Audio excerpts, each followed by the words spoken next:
मंत्रालय में अहमदिया समुदाय से निवेदन प्राप्त हुआ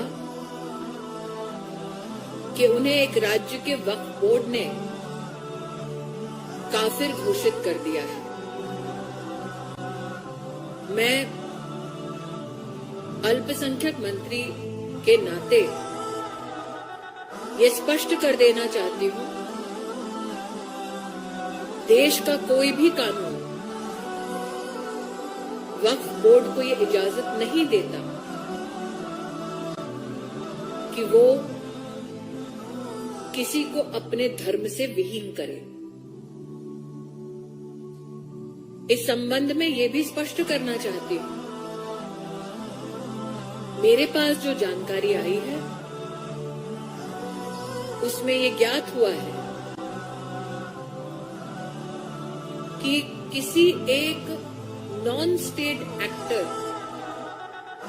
एक संगठन के फतवा को सरकारी ऑर्डर में तब्दील किया गया है। ये भी संविधान और एक्ट ऑफ पार्लियामेंट के विरुद्ध है। हमने प्रदेश की सरकार से गुजारिश की है कि वो संबंधित वक्फ बोर्ड के संदर्भ में कार्रवाई करके हमें सूचित करें।